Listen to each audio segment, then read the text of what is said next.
Give me liberty and give me Annette. Welcome to Annette on Life, Liberty, and Happiness, a podcast where we talk about the Constitution, politics, history, pretty much anything else I want to talk about. This podcast can be found on iTunes, Stitcher, Spotify, iHeartRadio, Amazon Music, youtube.com/Annette Talks, and AnnetteTalks.com. And today we're going to be talking about something that's a little bit othery, although it goes along with my theme of the year for being prepared for disasters, which goes along with what's happening politically right now. And so today we're going to be talking about ham radios. And I don't know, for some reason, when I posted that topic on Facebook, my millennial friend laughed at me. So I guess ham radio must be a relic-y kind of term. But I brought in a professional, Eric Kravik. I pronounced that right? Aaron, shoot. See, I messed it up. Aaron Kravik. Aaron, we don't know each other, in my defense. We met each other through a mutual Facebook friend, right? Yeah, John. Yes. And as soon as you said you had 13 or 14 ham radios, I was like, yeah, this guy, he'll do With more on the way. Yeah. He knows his stuff. So tell us a little bit about you, Aaron, and how it is that you know so much about ham radios.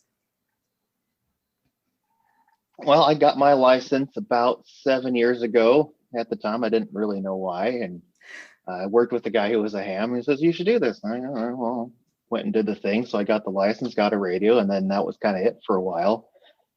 And then we do a lot of off-roading. And so there's a radio in my truck, and then there's one in my wife's vehicle. And so that lets us have comms out on the trail. And that makes it really convenient to stay in touch, and we can be quite a ways apart and still be in communications. And so I just, I'm a gadget guy. So there's the radio that I had in the truck, and then I decided, well, I want to get a fancier one just because I'm a gadget guy. And then I started getting hooked on all the stuff that the fancier one could do. And then, now I need an even fancier one. Now, like I said, I'm 13, 14, however many I've gotten. I literally do have more on the way. Why so many? Because we were talking before the episode, and so just so my listeners know, I'm a total newbie at this. I have no clue. I don't own any. I don't know how to do it. It just seems like the way things are going right now, especially with people being deplatformed online, that there are a lot of us that want alternate ways to communicate. And so the most alternate way I could think of was ham radio, because it doesn't depend on Wi-Fi or internet or anything. There's no off switch. Yeah. And so I'm still picturing the ham radio, the big ham radio down in the basement. Like I even picture like World War II stuff. Like I'm seeing, these big radios with the radio tube and everything. And Uncle Joe down in the basement, with his call sign and everything. And so from what you told me just a little bit that we talked beforehand, that it can do stuff like texting and phone calls and stuff, that I'm like, what? So what do you do with so many radios? So each one, they don't make a radio that does everything. So, here's how nerdy I am. Even my cell phone is a ham radio as well. Really? And, but so you've got your basic stuff, and then you've got a little bit more advanced. And so this is analog only, and we'll kind of talk about what that means in a little bit. This one's analog digital. It does APRS. So those of you that are just listening, if you go to YouTube and watch this episode, this is going to be, I think, episode maybe 65, I'm not sure. But you need to see, because he's showing us some of his radios.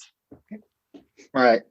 And as far as what we're talking about today, preparedness, you don't need all this. I like to tinker, so I have all this. Basically, what you need to derive from this is to make a plan, figure out what's going to suit your needs, and then just do that.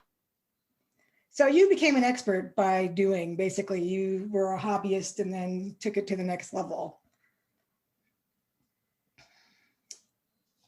And speaking of connections, yeah, you're frozen. So I'm waiting for it to unfreeze here. I'm probably frozen for you too.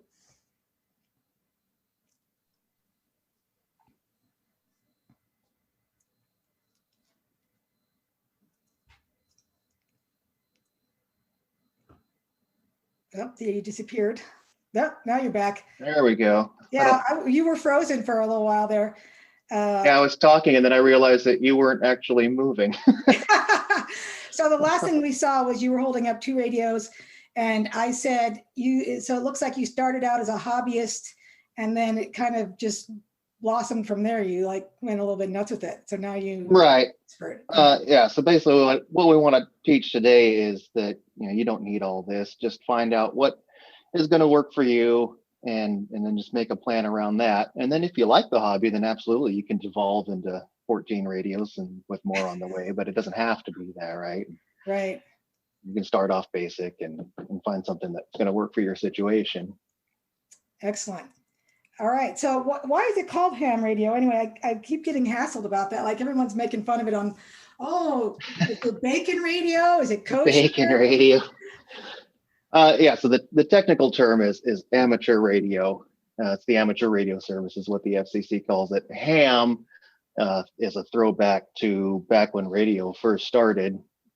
Basically, you had professional radio operators, and they were doing telegraphy, keying out Morse code. We didn't have fiber optics across the Atlantic at the time in the early 1900s, so it was all done by radio telegraph. And then here all these amateur operators show up on the radio, and their Morse code skill wasn't at the professional level, and they were generally referred to as ham-fisted operators, and the name kind of stuck. Ham-fisted, right. All right, so launch into your spiel, because I know you have an outline and you're going to tell us all sorts of things about what ham radios do. Sure. So first, why ham radio? First of all, it's robust. It doesn't necessarily require infrastructure. There are some aspects of it that do use infrastructure, and then you can decide for yourself later how much of that you want to incorporate into your plan. But at the base level, it doesn't need any infrastructure. And a lot of the modes that do use infrastructure have a lot of redundancies built in. It's free to use, unlike a satellite option, you got satellite phones, satellite radios, satellite communicators. Those all cost monthly. They're also very robust systems, but it costs money every month. Radio, you buy the thing, but then it's free to use after that. Some of the things you can do with radio, obviously you can do voice communications, just push the talk and talk into your group. You can also get a lot of information with ham radio. You can get weather information. There's local weather stations that report into ham radio, and you can get that offline. You can do SMS texting, so I can actually send a text message from this radio to a cell phone anywhere in the world. Okay, so you can see, because I always picture ham radio as you're out there, you're reaching out and you're talking to whoever is tuned in, I guess. Mm-hmm. But you can just text one person like you would from a phone. Yeah. Okay. And that feature does require an amount of infrastructure. We can talk about that in a little bit, but it's a capability. You can also do emails over ham radio. Yeah, that's so crazy. I know, but it's probably one of the most useful emergency features of ham radio is the ability to send an email. You can send it between radio operators. You can send it to the internet and then to a regular email address. And so it adds a lot of interoperability between people who aren't radio operators and people who are. If your Wi-Fi is down where you're at, but not somewhere else, you can email to someone else using the internet from your ham radio. Or right. if Wi-Fi is down everywhere, you're still able to send emails to each other. Correct. Perfect example is the Christmas morning bombing in Tennessee. There's a guy who runs a YouTube channel for ham radio back there, and both his cell service and his internet provider was AT&T. So he wakes up Christmas morning when neither of those things are working. So he gets on ham radio and starts emailing his family, basically letting everybody know that he's okay, and then trying to find out what's going on. Wow, that's awesome. So his family has internet, so he just went from ham radio to their Wi-Fi. So right, yeah, basically he's just getting that email outside of the dark zone of the internet outage. And really, in a lot of disasters, that's what it's going to be. It's going to be a localized incident, right? It's going to happen a lot more than a regional, national, or global thing. And so if Right. you can just get that message outside of your local area, it's probably going to get through. That reminds me, there was another question on the Facebook post that I forgot to go over when we were talking before. Do you know if most steaks still have like a ham radio operator in each steak? Oh, are you Steak? not a member of the church? Sorry, I was thinking you were a member of the LDS. Oh, no, I'm not. You're No. not. Okay, never mind. You don't know the answer to that question. Our mutual friend is, and so I just made that assumption. In the LDS church, we have congregations. The smallest congregation is a ward. Up from that, Mhm. several wards make up a stake. Well, Oh, it okay. used to be that every stake had a designated ham radio operator. And Really? yeah, as part of, because we're very big on emergency preparedness. That's And very so forward thinking of you. yeah, we have our year supply, and the church is really big on emergency preparedness. And Hmm. so actually had someone approach me in church last Sunday because I had posted that I was looking for ham radio expert. And they're like, oh, I can tell you so-and-so in the stake is a ham radio person. I'm like, well, I already have someone, but thanks for letting me know. And so somebody else asked me on Facebook if that was still happening. Obviously you don't know. So I'll find the answer elsewhere. Yeah, I But don't yeah, know. that's one of the ways the churches stays in touch with each other is at least in the past, each stake has had a ham radio person. So I need to look into that. Yeah, that's very cool Yeah. if it's still that way, or even if it just having been that way. It's a cool I'm forward guessing thinking. it still is. It's just that I've never ever looked into it before. So. Mhm. All right. Sorry, I interrupted your flow here. No, you're good. All right, keep going. So we can talk about types of radios because there are many. So a lot of people will get into the hobby and they'll pick up one of these. This is a Baofeng UV5R. People buy them because they're cheap. You can get one of these for about $25. Oh, sweet. You get what you pay for, right? Oh. They're not the best. They do the job, and what they do reasonably well, but they're pretty basic. So But you do people, with that. yes, so a lot of people buy these and think that just magically makes them prepared somehow, and they buy it and they throw it in the bag, and they don't ever program it. They don't know what to do with it. Mm. But in an emergency, somehow it's going to help them. And then we'll be talking about why that's not the case. So handheld is typically going to be VHF and UHF. What that refers to is the frequencies that it operates on. And then these are typically around 5 watts of output power. And I know you'd had a question posted about why these over the FRS type walkie-talkies. 5 watts, those are half to 2 watts. And so you're going to, and you get a better antenna on one of these, even though these aren't great, it's going to be better than what you're going to get on one of those off the shelf bubble pack radios. So does that mean that you can go a lot further away from each other and still you're able to communicate? To a point, yeah. Okay. So with the FRS bubble pack radio, you're looking at maybe a quarter to a half mile. They're pretty close range radios. If you're trying to keep in touch with just your neighborhood, that might work fine because you don't need a license. The chance of all of your neighbors wanting to get licensed is probably pretty remote. Right. So using an FRS radio for close range like that might be a good option for you, depending on what your plan is. In my situation, my plan involves people that aren't close by. And so that wouldn't work for us, but it's all situation dependent. Right. But yeah, 5 watts, you get a little more power, but you're still roughly line of sight for range.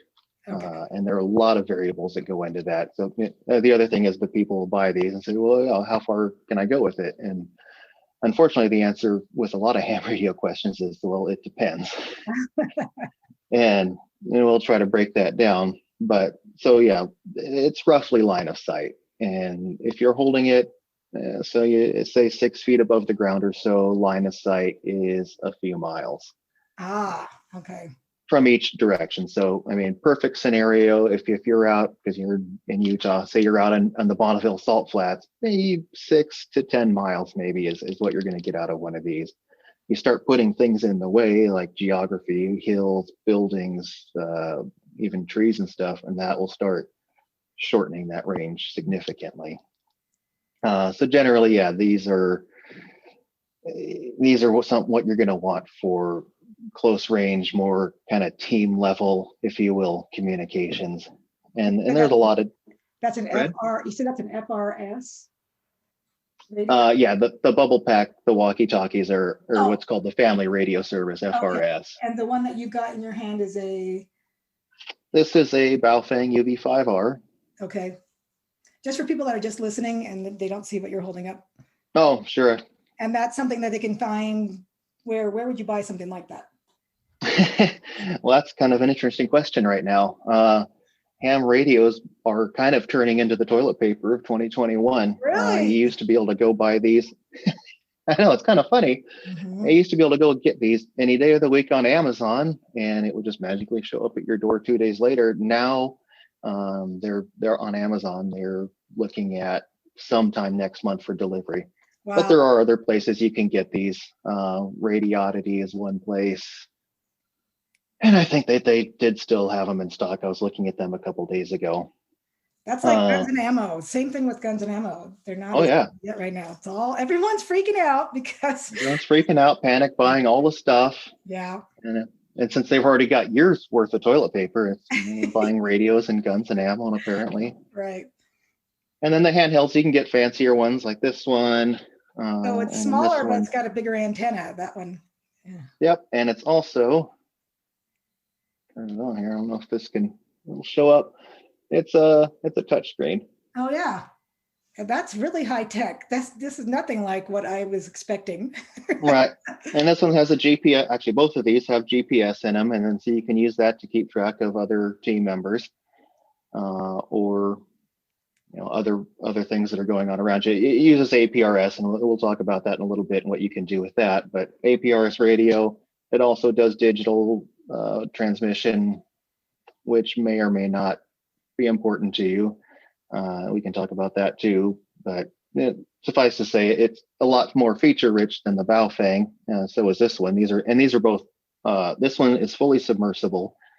This one's weather resistant. So if you're out in the rain, no big deal. They're going to keep working. Not waterproof at all. The first one, right? You just held up the first one again, the $25 one, right? Right. So I mean, that's the difference between $25 and these are about $200. This is about $400. Is the $400 one, the little one, is that one you can text with? Yes. Okay. That's what I was thinking. That would probably be the difference between the little one with the little screen on it as opposed to the $25 one with no real screen. Right. Mhm.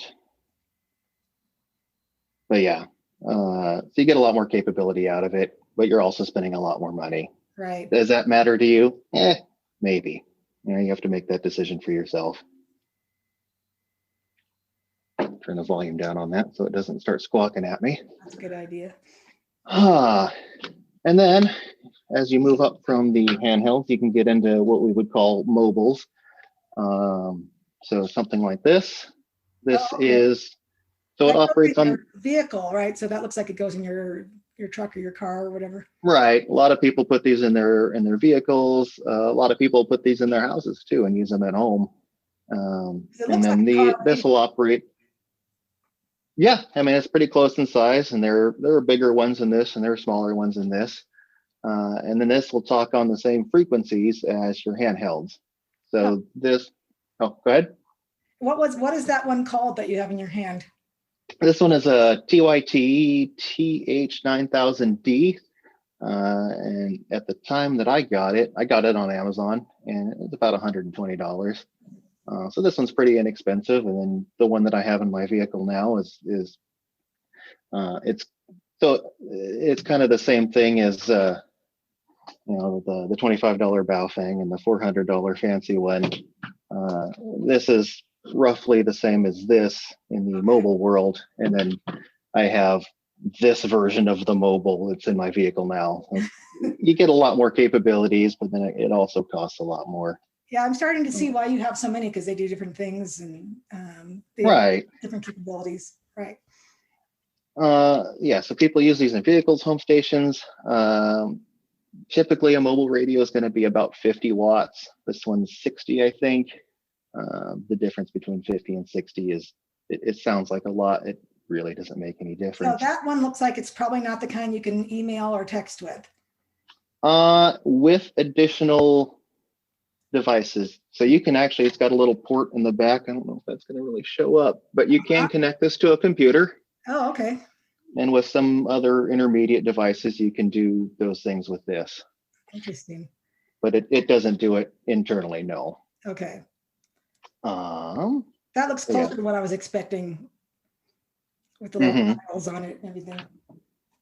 But yeah, so you got 5 watts, 50, 60 watts, which doesn't make a huge amount of difference. What really makes these better is you're typically going to have a much better antenna on this than you're going to have on this. On your vehicle, it's going to be a lot higher.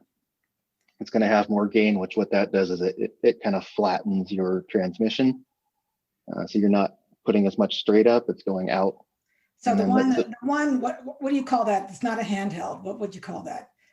That you're holding? This one? Yeah. A mobile. We call this a mobile radio. Mobile, you get a lot more distance. You can reach out to people. Okay. Generally, I mean, it's still going to be kind of line of sight, but if it's on your vehicle, your antenna is going to be higher, and it's going to have higher gain, so you'll have better signal quality, which is going to translate to better distance. If it's on your house, or if you're using it at home, then you can have a really tall antenna, possibly, and then that'll really extend your range. So, I mean, just like what do you think the range would be if it was at home and you had a really tall antenna? So say you put an antenna on the peak of your house, it's at 15 feet or so. You could probably house to house 25, 30 miles maybe. Okay. And then again, it's going to be line of sight, so it's going to depend on how much stuff is in the way. If you're here and then whoever you're trying to talk to is here and there's a mountain between you, well, that's not going to work, even if that's a quarter mile away. Right. But yeah, if you get a high enough antenna, you could do 25 miles. So it's kind of city, almost like a city limits kind of thing. Like right. You could talk citywide. Mm-hmm. Absolutely. And then if you're trying to get into more range, then you can get into, we said that this is VHF and UHF for the frequencies that it operates. And then you can get into HF radio, which is not line of sight. And you can actually get out quite a bit farther with that. And so then you're getting into something closer to what you're thinking of in Grandpa's basement. Right. Although it looks like it's got a screen. Big dials. And so what do you call that one? Yes. We would call this a base station. A base station? Right. So this is designed to sit on a desk somewhere. It's big, it's heavy. You're not going to want to lug this around in the field. People do. I do. Most people don't want to. People aren't going to want to go packing this around. It's probably 4 pounds or so. And what's that model? So for people that are listening, this is the Yaesu FT991. So right. It's a discontinued model. It's the 991A is the current model. And what's the range on that if you have a big antenna? Global. Okay, so that's what I was thinking. That's what I was picturing at the beginning of this, because you always think, when you think of ham radio, you think about talking to people in other countries. Mm-hmm, absolutely. Okay. All right, and so what does that run? So this is about $1,200. Okay. So yeah, that's high. Getting into HF is definitely a step in price. And this is one of the higher end ones from Yaesu, and there are definitely cheaper options. There's the FT891, and I think that's around $600. ICOM has a 7100, and that's around $800. Oh, okay. So they're not as feature rich as this is, but they're a lot less money. They'll get the job done. Right. But then with this, you're not limited to line of sight. So the way that these operate is your transmission radiates from the antenna at an angle up into the atmosphere, and it actually will refract off the ionosphere and then bounce down somewhere far away. Okay, that's cool. And so yeah, you're So going up and over instead of trying to go line of sight. can you text or email off of that kind of a radio? Email will work best off of this kind of radio. Okay. And when we talk about email in a little bit, I'll explain why. You can do it with the shorter range radios, but it's going to be less reliable and require infrastructure. If you want true off-grid email, HF is where you're going to be. Ah, that's awesome. And then of course, like I said, it costs more. Right. But depending on your antenna configuration, like we said, you can talk globally, and then depending on your configuration, a lot closer than that. So there's a propagation called NVIS, which is near vertical incident skywave, and you're shooting your signal straight up, and then it's coming straight down, and that's used in a lot of emergency communication scenarios for regional, kind of statewide communications. Because even if you're in a valley, because you're shooting your signal straight up, it's coming down over the whole state, so you're getting good coverage that way. And an antenna for that, it doesn't have to be particularly fancy. This is the one that I use most. This is from Chameleon Antenna. It's the MCOM 3 portable, and it's it's about just under 100 feet of wire. Okay. And so you would string this up in a tree somewhere, and then depending on the configuration that you string it up, you can get different propagation properties if you're trying to get really far, or if you're trying to do NVIS, more regional communications. An antenna like this can do all of it on a wide range of frequencies. All right. So I see, looks like an antenna behind you. What is that that's behind you? Yep. So this is from a company called BuddyPole. It's what we would call a dipole antenna. Basically, that just means it's got the two legs on it. This one is nice because you don't have to string wires up, but it's a lot bigger. So you can pack this around. It's light, it's small, and with some 550 cord or whatever, you can hang it. That is nice because it's freestanding, but you're not going to put that in a backpack. No.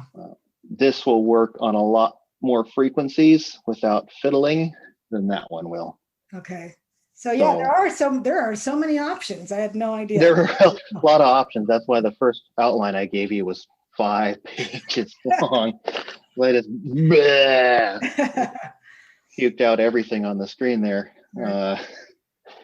Let's see, where am I? So yeah, with your different antenna configurations, you can have regional, national, or global levels of communications. Right. But your mobility is going to be decreased because you're dealing with a larger antenna system. Yeah, because if you have to stop and put it up in a tree or something, you're not right anymore. Now you're using time. That said, I mean, I can get this hung and get online in 15-20 minutes. If it's something you do, you get better, you get faster at it.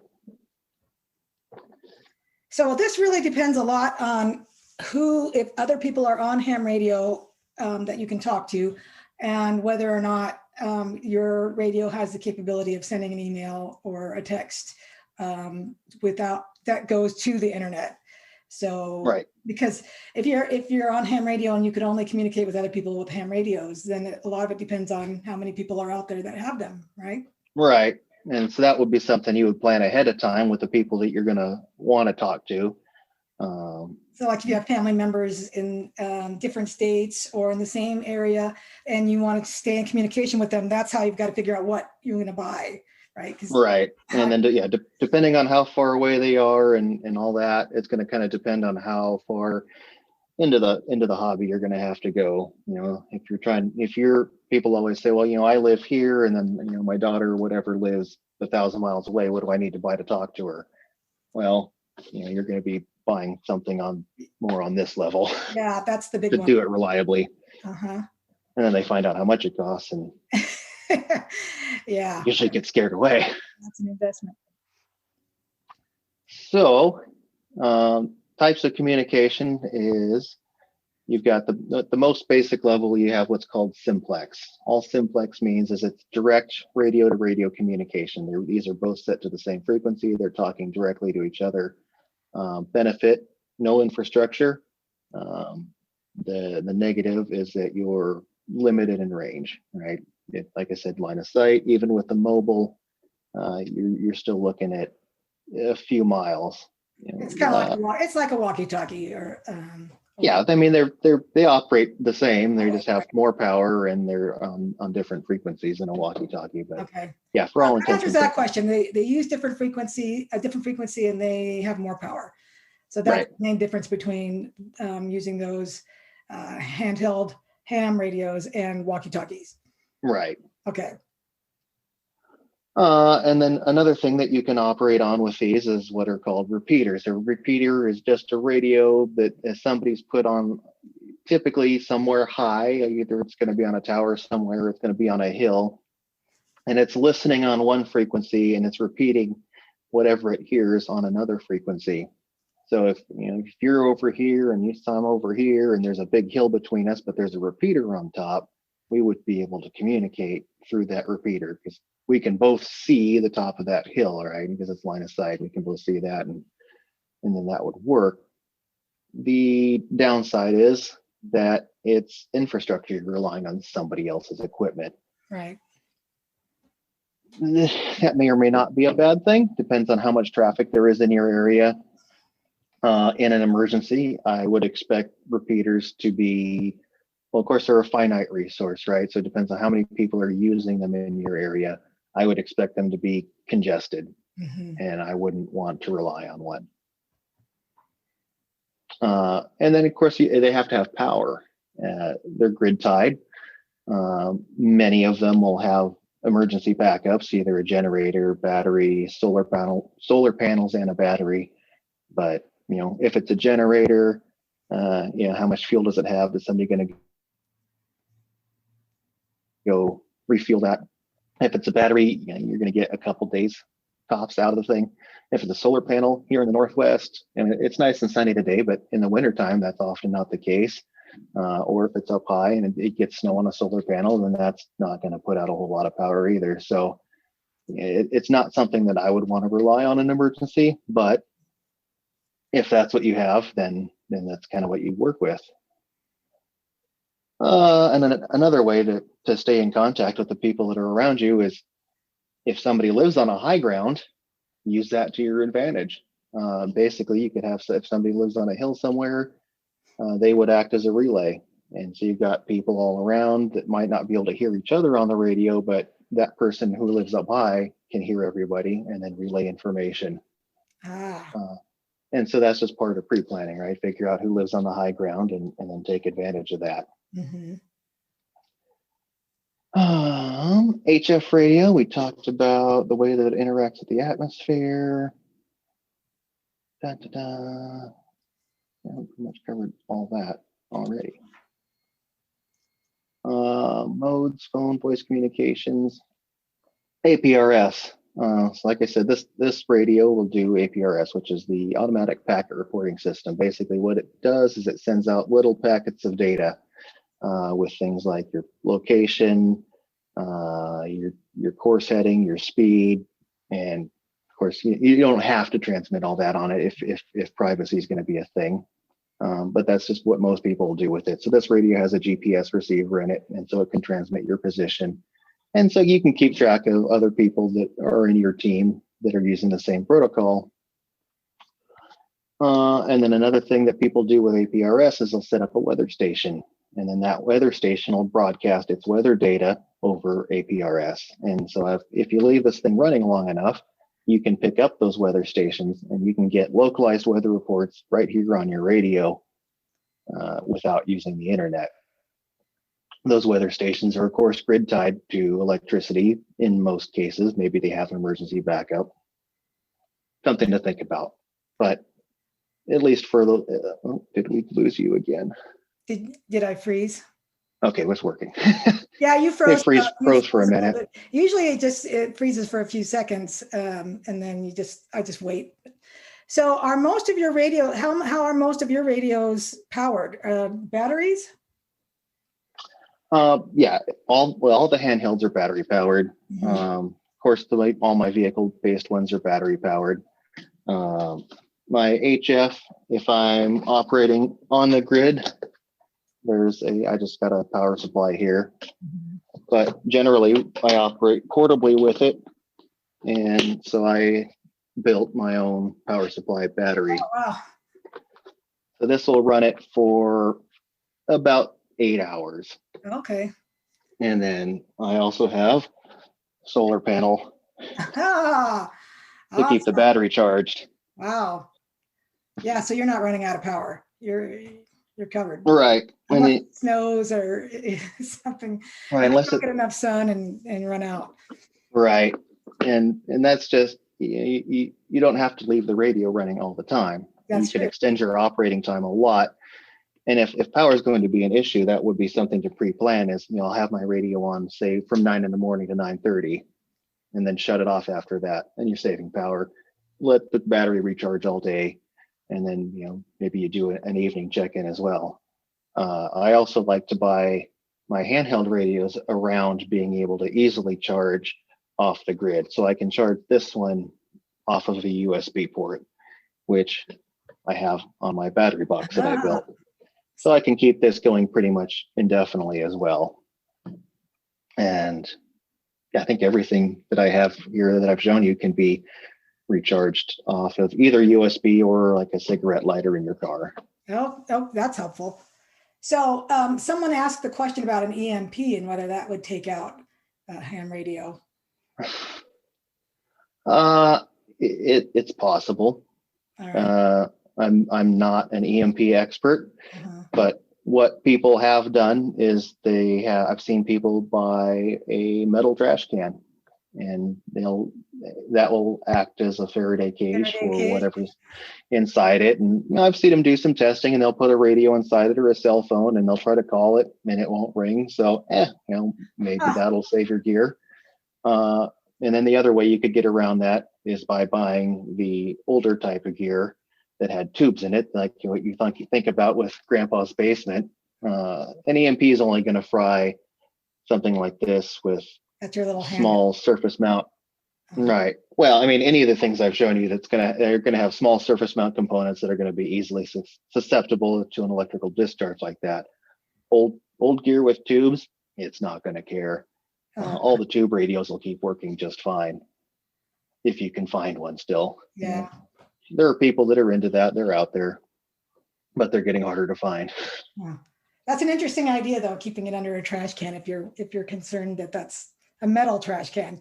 Metal trash can. That's going to happen.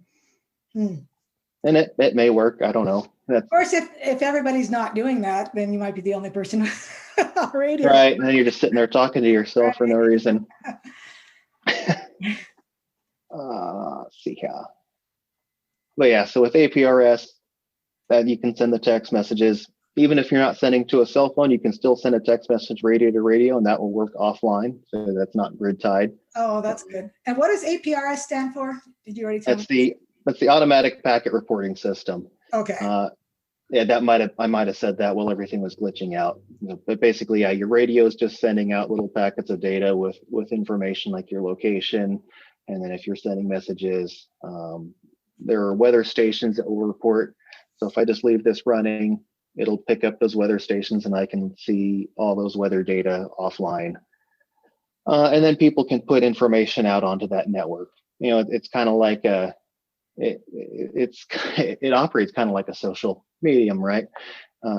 You can put out whatever, every time this transmits your packet, you can have a message in there. You can have your little status message, or if something's going on in your community, if there's a natural disaster, if you've got flooding, closed roads, down power lines, people can actually put that information into APRS, and you can receive that and then kind of keep up to date on what's going on around you.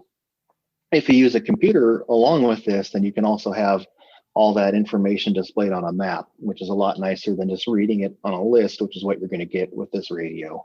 Right. All right. So I know I'm looking on your outline as well. We need to get to how to get started and how to get licensed, and that Sure. because that's of course the biggest question is, how do I get started on this? Like someone like me who's got no background at all in this, but I want to have something in case of emergency. And let's say, well, I have a mom that lives 30 miles away. And then let's see if I just wanted to keep in touch with her.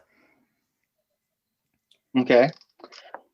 If you're able to both put an antenna on your house, and I don't know what the topography looks like between your house and her house, but assuming that there's It's fairly nothing. flat. I'm in Denver, but we're not near the mountains. So. Okay. Then, a mobile like this, I was talking about earlier, this 9000D would probably do it. All right. That's the one that looks like a little car radio for those of you that aren't. Right. It. And then, just basically what's going to help you is going to be whatever kind of antenna you have. Okay. And of course, the higher you can, both of us would need to have one of those and an antenna. Right. All right. And if that's the one person you're trying to keep in touch with, they make directional antennas. They're called Yagis. And so you would just point that at her house, and that's going to poke, an antenna like this is going to radiate your signal pretty uniformly in all directions. You put a Yagi on your house, point it at your mom's house, and it's going to put most of that energy in that one direction. So that's going to increase your likelihood of being able to get through as well. Okay. And then she would point it in my direction. Right. Yeah, it's kind of like the old days where you had to sit there and aim your satellite TV dish, and the same kind of concept. Right. As far as licensing goes, ham radio, amateur radio split up into 3 different classes of license. You've got what's called technician, general, and extra class. And then each of those classes has different privileges and frequencies that you can operate on. Each class requires passing a knowledge test, which it's not, the first 2 aren't that hard. It's all multiple choice. And then the first 2 are a 35 question multiple choice test. Tests are typically $15. The people that administer the test these days are all volunteers. Back in the day, the FCC did it. You had to drive to an FCC office somewhere. There probably would have been one in Denver, but say you were somewhere more rural in Colorado, well, that meant they had to drive all the way to Denver to take that test. Nowadays, it's all done by volunteers. It's a lot more local and community. It's in the community level. You don't have to travel as far. And actually, now because of COVID and all that, a lot of places are doing it online. And so you would actually be able to do a video chat like we were doing, and somebody would be administering a test. So that's making it a lot more convenient. But so that typically is $15, and that money goes to the volunteers to cover the administrative fees or administrative costs of proctoring that test. And so is technician class basically the lowest, the easiest one to get? Right, that's the first one. All right, so that's where you would start. That's where you start. Okay. And then one other note is, if you're going to get licensed, do it now. It's going to start costing money. The government has figured out that they're not charging ham radio operators any money for licenses, and that just cannot be abided. And so they're going to start charging $35, and I haven't seen a date for that yet. I would expect it within the next few months. So if you want to do it while it's still free, do it now. All right. But yeah, so technicians, it's the first license class, so that's going to get you UHF, VHF access for using your handhelds, for using your UHF, VHF mobiles. You can do a little bit on HF with it, but it's pretty limited. This is mostly HF is where you get the whole world. So right.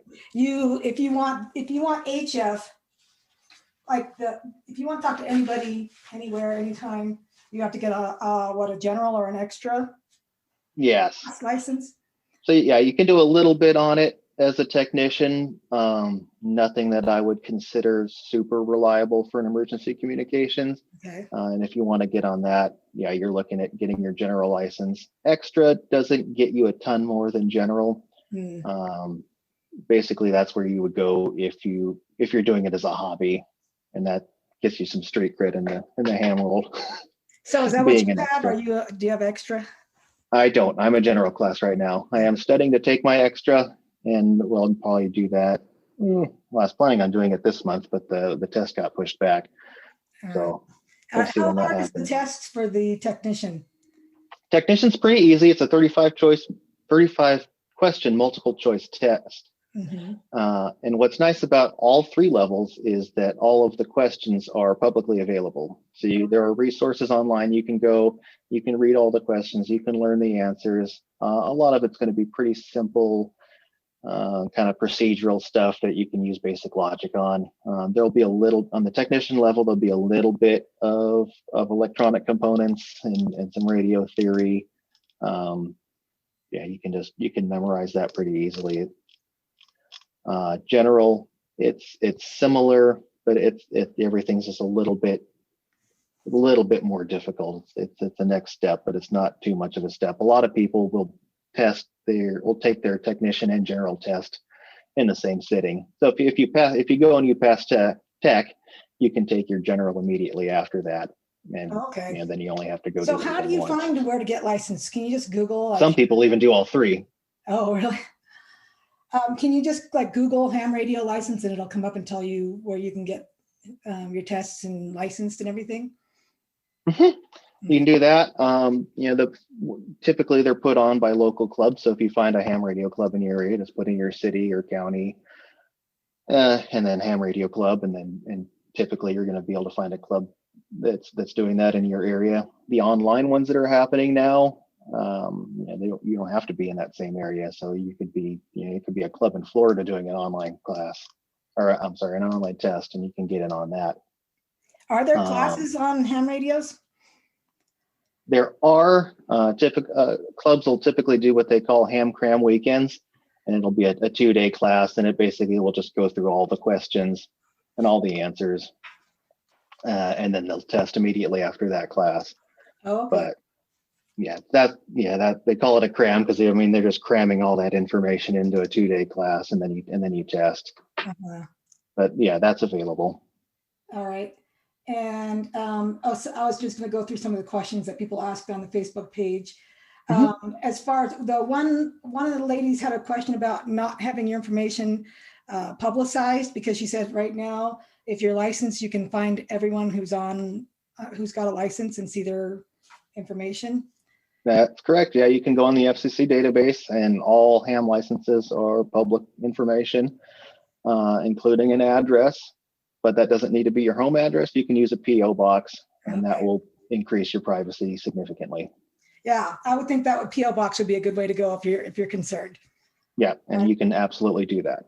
And then someone else asked if you thought the Morse code requirement going away was a good thing or a bad thing.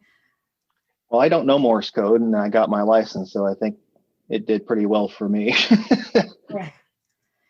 All right, and so you've gone through some of the types of radios, and so it sounds really, it's like you said, it's circumstance driven, whether who you're trying to talk to, how far away they are, what kind of radios you need to get.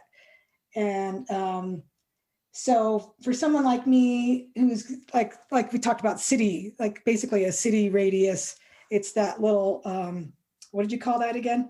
That looks like a car radio. Yeah, a mobile. A mobile, okay. Yeah, you can see I'm clueless about this kind of stuff. And that one was how much?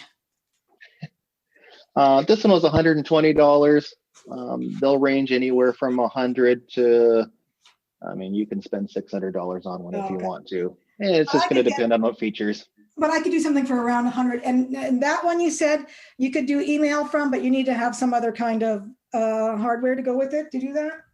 Right. You need a computer, laptop, something like that, and then an interface, basically to bring the audio out of your computer into the radio and vice versa. But you don't need Wi-Fi. Don't need Wi-Fi, no. It would all be a hardwired connection between the radio and your computer. Well, everybody has a computer, so that doesn't seem like that would be too difficult. Nope, as long as you can keep it running. All right. And I think we covered licensing. I'm trying to figure out what else someone needs to know to get started. Like if they're like, okay, I'm down for this. I want to get a ham radio and I want to get started. So they need to buy the equipment. they need to get licensed. And they have, like you said, crash courses. If you want to do that, or you can just find the material online and study it yourself and take the exam. What else do we need to know about this? There's a website called hamstudy.org. And so that's, and that's going to have all the questions for all 3 license levels on there, and a lot of good information as far as learning the material. And you can go on there and you can take practice tests, and it's got all the information, and that's free. And so that will go a long way to helping you get your license. There are 3 channels on YouTube that I wanted to talk about. One's called the Ham Radio Crash Course. It's a wide variety of topics on there, and he does a very good job of breaking down complex things into easy to understand content. So you can go on there, he'll be talking about something complicated, but he'll make it sound easy. There's one called KM4ACK. He's a guy back in Tennessee. A lot of his content revolves around emergency communications and using WinLink, which is the email service I was talking about earlier. And then another one, OH8STN. And his entire channel is pretty much revolves around off-grid emergency communications. And these are YouTube channels. So all 3 of those are on YouTube, yeah. OH8STN, is that his call sign or something? That's his call sign, yeah. So are you assigned a call sign when you get licensed, or can you choose one, or how does that work? Both. So you will be assigned a call sign, and it just kind of comes out, sequentially out of the system.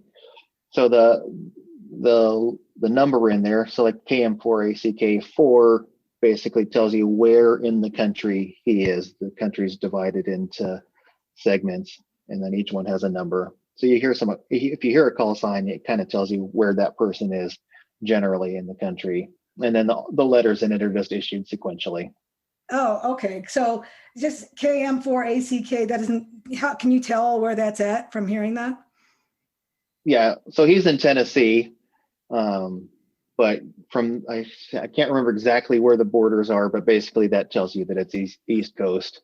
Oh, okay. And so here in Washington, we are 7. California in the Southwest is 6.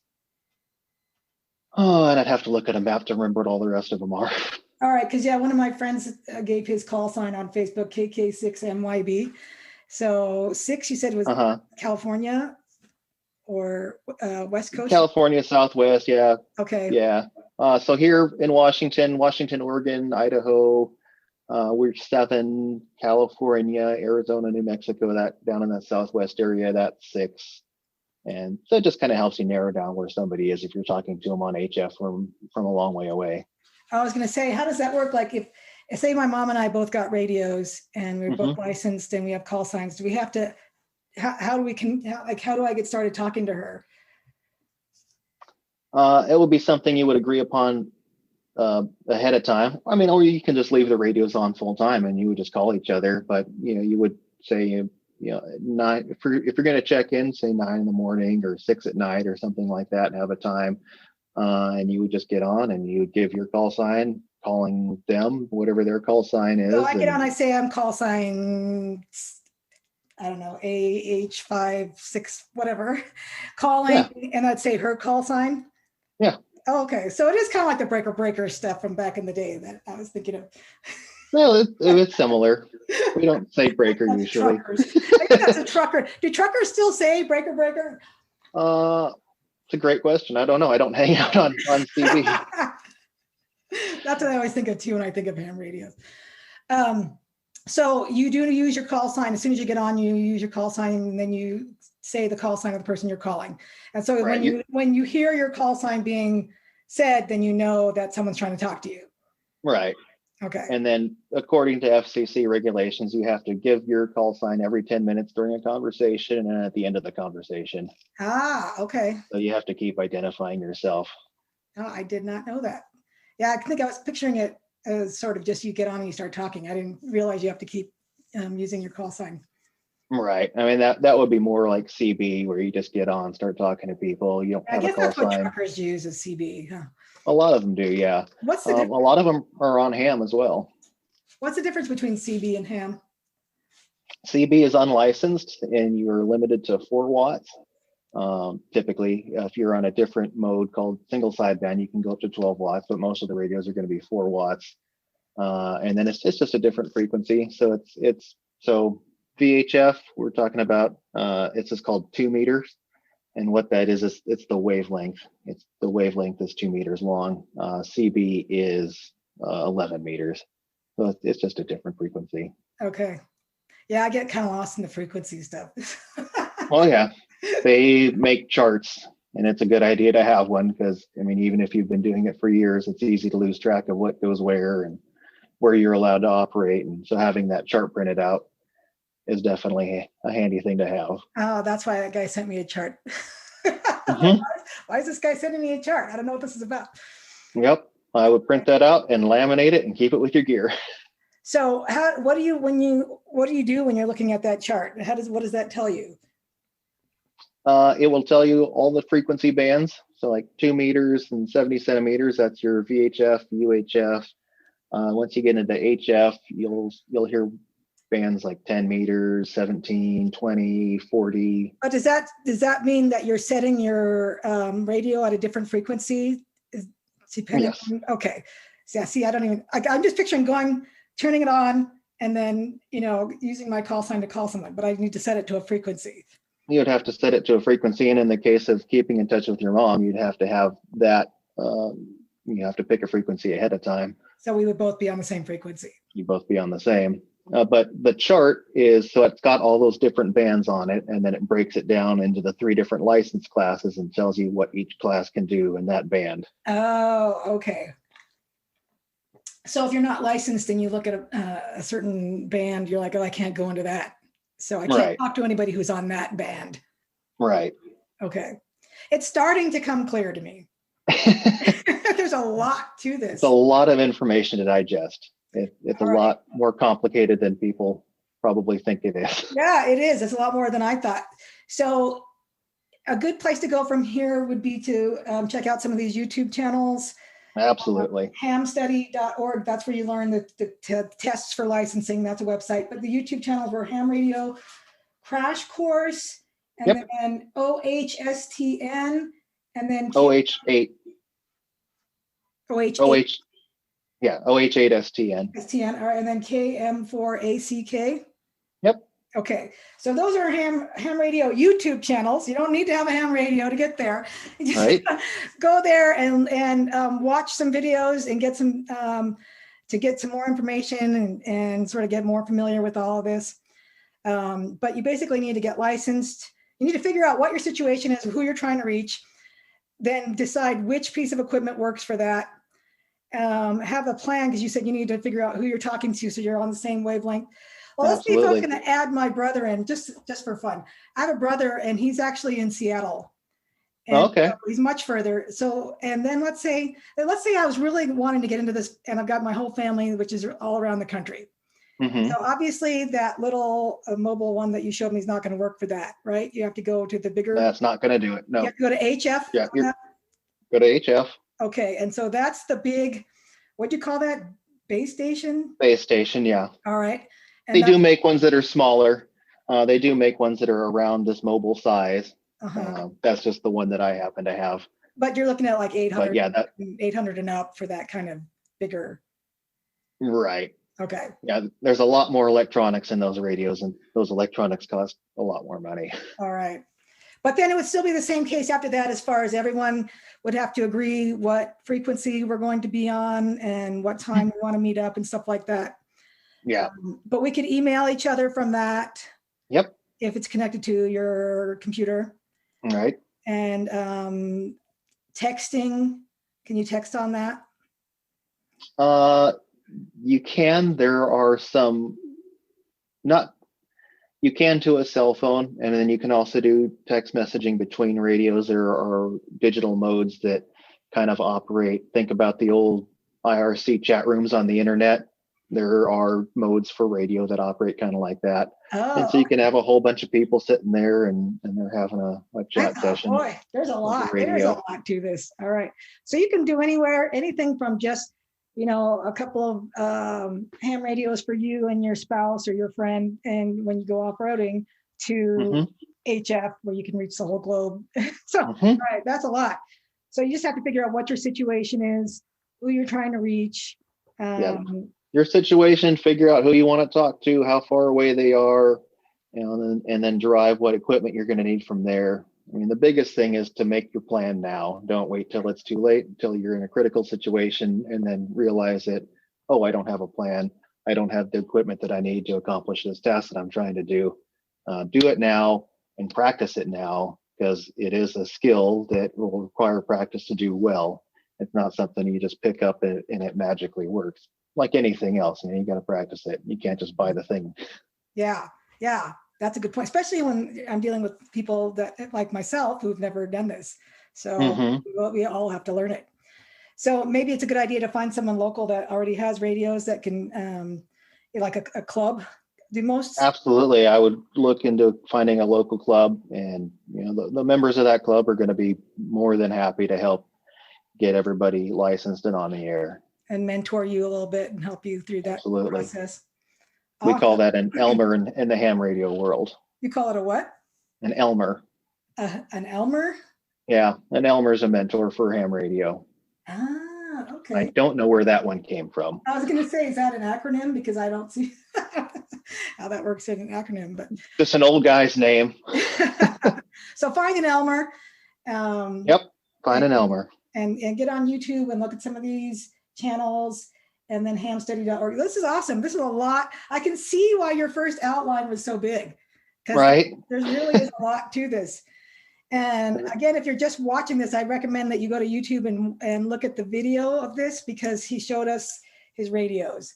And so as far as buying all those radios, you said some of them are not terribly available right now and some are, but where are the best places to buy some of those? Of course, a lot of people buy things on Amazon. Amazon has a lot of stuff. It's not always going to be the best price. The places that I like to hang out are Ham Radio Outlet, and that's a national chain. So it makes shipping nice, because whatever store is closest to you that has the thing, that's where it's going to ship out of. So it'll get to you a lot faster than a big thing is just, say I'm on the West Coast and they're on the East Coast somewhere. I've got an HRO in Portland, so it takes a day or two to get to me. Gigaparts is another big one.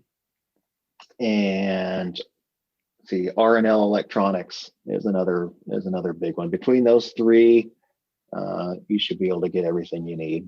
All right, and they're all online. You can find them online pretty easily. Ham Radio Outlet does have a lot of stores around the country, so maybe you have one locally. Last I knew, they didn't have their storefronts open to the public. You could do curbside pickup, but they didn't have their storefronts open. Because of the COVID thing? Yeah. Right. All right. Awesome. Well, this has been good.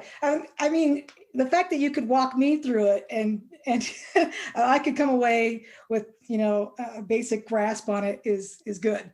So I can see it's a much deeper topic than what I originally thought. And so I'm glad. It's a bottomless rabbit hole. Yeah, I can see why you ended up with so many radios. Like now it all kind of makes sense. So I appreciate the introduction, and now I and hopefully my listeners have a good place to start, at least to go down the rabbit hole if we want, or maybe we might just like go a little bit and just get one radio and go and get set up. So everybody's case is different, whatever works for you. All right. Well, I appreciate that, Aaron. Do you have any last words of advice or anything before we wrap this up? Well, I think we just about covered everything that I had intended to. Awesome. So thank you. It's Aaron Kravic. That is correct. I'm sorry about the flub up at the beginning there. Oh, totally fine. Great. Well, thank you so much. And thank you. You're welcome. Thank you all for listening to Annette on Life, Liberty, and Happiness, where freedom lovers gather.